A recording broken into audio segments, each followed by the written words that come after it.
자, 오늘은 일론 머스크와 관련된 아주 흥미로우면서도 심각한 지정학적 이슈 두 가지와 그리고 반드시 체크해야 할 아주 묵직한 정치적 움직임과 미래 시나리오를 정리해 드릴게요.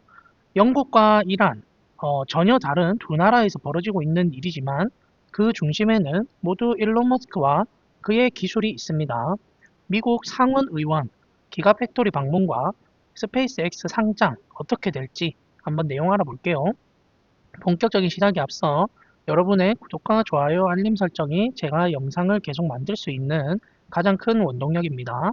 바로 시작해 볼게요.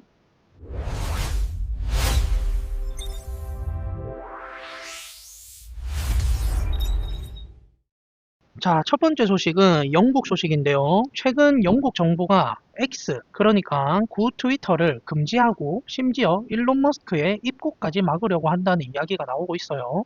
겉으로는 국민 안전을 이유로 들고 있지만 그 속내를 들여다보면 상황이 좀 달라요. 한마디로 정치적 통제권을 잃은 정부의 불안감 때문이라고 볼 수 있을 것 같은데 왜 갑자기 영국 정부가 일론 머스크와 이렇게까지 대립각을 세우는지 그 핵심 이유를 짚어볼게요. 가장 큰 이유는 서사, 즉 내러티브 통제 실패에 대한 두려움입니다. 영국 노동당 정부는 전통적으로 BBC 같은 언론을 통해 여론을 주도해 왔어요. 그런데 X는 정부가 통제할 수 없는 날 것 그대로의 정보가 유통되는 유일한 곳이죠. 정부는 X가 가짜뉴스와 혐오 표현을 방치한다고 비판하지만 사실 속내는 자신들이 숨기고 싶은 정책 실패나 예를 들어서 이민 문제나 치안 부재 같은 치부들이 X를 통해 적나라하게 이제 드러나는 걸 막고 싶은 거예요. 영국 정부의 가장 아픈 부분인 이중잣대를 보면요. 이중잣대라는 거는 경찰이 시위 주체나 성향에 따라 법을 다르게 적용한다는 그런 뜻이에요.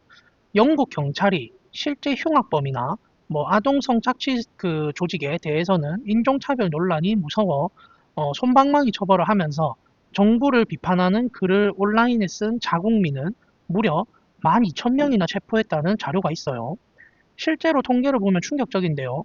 표현의 자유가 보장된다는 영국에서 말이나 온라인 게시물 때문에 체포된 건수가 연간 12,000건이 넘는데 독재 국가라고 불리는 이제 러시아는 이 수치가 500건 미만이에요. 영국 시민이 러시아 사람보다 말실수로 체포될 확률이 60배나 높다는 아이러니한 상황이죠. 영국 정부 입장에서 일론 머스크는 자신들의 위선을 폭로하는 눈의 가시를 넘어 이제 국가 위험 요소가 된 그런 셈이에요. 여기에 더해서 영국 정부는 온라인 안전법을 무기로 X를 압박하고 있는데요. 정부가 정한 유해 콘텐츠를 삭제하지 않으면 막대한 벌금을 물리겠다는 건데 다른 빅테크 기업들은 알아서 검열하며 이제 정부 눈치를 보지만 일론 머스크는 표현의 자유는 타협할 수 없다면서 정면으로 맞서고 있습니다. 또한 최근 일론 머스크의 그 AI인 그록이 영국 앱스토어 1위를 차지하면서 정부의 공포는 더 커지고 있는데 이제 키어 스타머 영국 총리는 그록이 만든 풍자 이미지를 보고 수치스럽고 역겹다면서 맹비난을 하는데요. 정부가 통제하지 못하는 AI가 국민들의 생각에 영향을 미치는 걸 막겠다는 그런 의도가 있습니다. 근데 여기서 아주 재밌는 현상이 발생하는데요. 바로 스트라이샌드 효과인데요. 감추려 하거나 억압할수록 대중의 관심이 더 폭발하는 현상을 말해요. 영국 총리가 그룹을 비난하고 규제하려고 하자 오히려 영국 국민들은 정부가 뭘 그렇게 무서워하나 보자 라면서 그룹을 미친 듯이 다운로드하기 시작했어요. 결과적으로 그룹은 영국 생산성 앱 1위고 X는 뉴스 앱 1위를 차지해버렸습니다. 정부의 규제가 최고의 마케팅이 되어버린 꼴이죠. 이에 일론 머스크는 한술 더 떠서 일주일 뒤에 X의 모든 알고리즘을 전면 공개하겠다고 선언을 했어요. 유럽과 영국이 알고리즘이 이제 편향됐다고 공격을 하니까 그래, 그럼 우리가 어떻게 돌아가는지 소스 코드까지 다 보여줄게. 우린 숨길 게 없다고 이제 맞불을 놓은 거죠. 결국 영국 정부의 억압이 일론 머스크의 플랫폼을 더 강력하게 만들어주고 있는 그런 상황으로 보시면 되겠어요. 자, 다음 소식으로 넘어가 볼게요. 이번에는 중동의 이란 소식입니다. 영국에서는 말로 싸우고 있다면 이란에서는 일론 머스크의 스타링크가 실제 독재 정권에 맞서는 무기가 되고 있어요. 이란은 지금 시위가 한창이죠. 2022년 그 히잡을 제대로 쓰지 않았다는 이유로 체포돼 숨진 마흐사 아미니 사건 이후 정권에 대한 분노가 다시 폭발한 건데요. 이란 정부는 시위 확산을 막기 위해 인터넷을 차단하고 유선 전화선까지 끊어버리는 말 그대로 국가 전체를 디지털 암흑 상태로 만들었습니다. 정보가 밖으로 새나가지 못하게 눈과 귀를 막아버린 거죠. 하지만 이란의 하늘에는 스타링크가 있었어요. 지상의 케이블은 끊을 수 있어도 우주에 떠있는 위성을 막을 수 없으니까요. 현재 이란 시민들은 스타링크를 통해 현장의 참상을 전 세계로 알리고 있습니다. 물론 이 과정은 목숨을 건 전쟁인데요. 스타링크 단말기는 이제 튀르키예나 이라크 국경을 통해 트럭 비밀 공간에 숨겨져 밀수되는데요. 가격도 한 대당 140만 원에서 400만 원 선으로 이란 직장인 연봉에 맞먹는 그런 거금이라고 하는데요. 게다가 스타링크를 소지한 게 발각되면 징역형이나 퇴형, 심하면 사형까지 당할 수 있다고 해요. 특히 이란 그 혁명 수비대는 스타링크 신호를 간첩 신호처럼 추적하고 있다고 합니다. 인터넷이 다 끊긴 암흑 속에서 스타링크를 켜면은 그 신호가 마치 어두운 밤에 조명을 켠 것처럼 뚜렷하게 잡히기 때문인데요.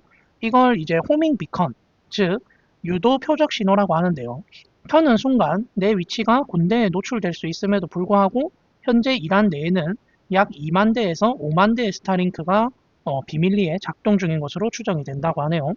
이 뉴스는 우리 테슬라 주주들에게도 시사하는 바가 큽니다. 스타링크가 단순히 와이파이 잘 터지는 기계가 아니라 전쟁이나 재난, 그리고 독재 상황에서도 작동하는 유일한 전략 자산이라는 게 증명됐기 때문이에요. 이는 스페이스X의 기업 가치를 이제 천정부지로 올리는 그런 요인이 됩니다. 이런 전략적 가치는 우리 주주들에게 큰 이익으로 돌아올 건데요. 또한 일론 머스크가 국가보다 강력한 영향력을 행사하면서 전 세계적으로 자유를 수호하는 기업, 그런 이미지를 얻게 된다면 미국이나 유럽의 좌파 정치 세력도 테슬라나 스페이스X를 함부로 규제하기 어려워지겠죠. 이란 사태는 기술이 독재를 이기는 모습을 보여준과 동시에 일론 머스크라는 이제 인물의 대체 불가능성을 다시 한번 확인시켜주고 있는 것 같습니다. 자, 그러면은 본격적으로 이제 테슬라 소식을 조금 볼게요. 이번에 미국 공화당의 존 튠 상원 원내대표를 포함한 상원 의원 3명이 텍사스 기가팩토리를 전격 방문했는데요.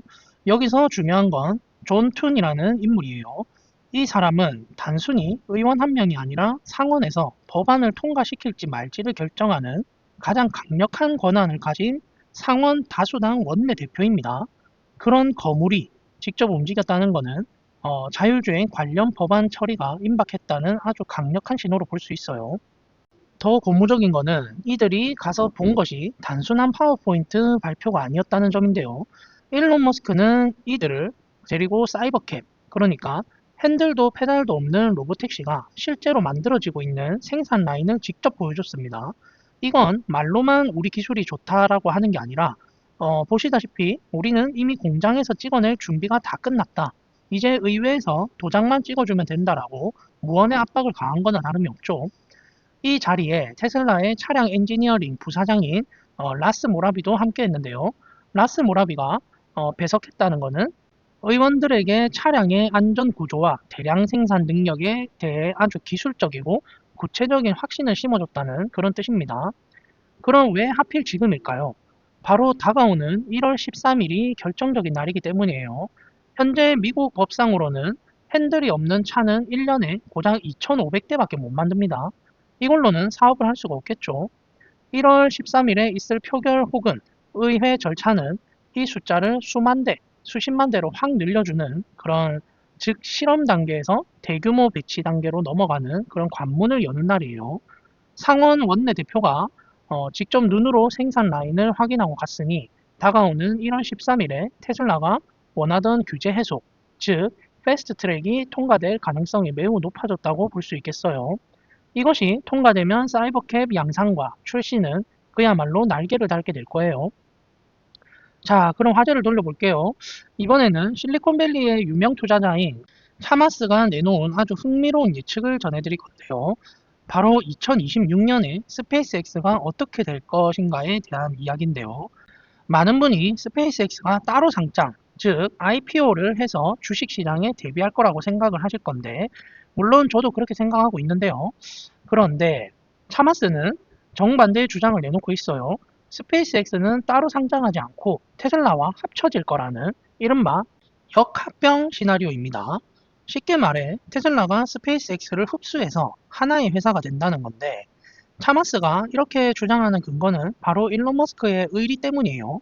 일론 머스크는 평소에 가장 힘들 때 나를 믿어준 테슬라 장기 주주들에게 보답하겠다는 그런 말을 자주 해왔죠.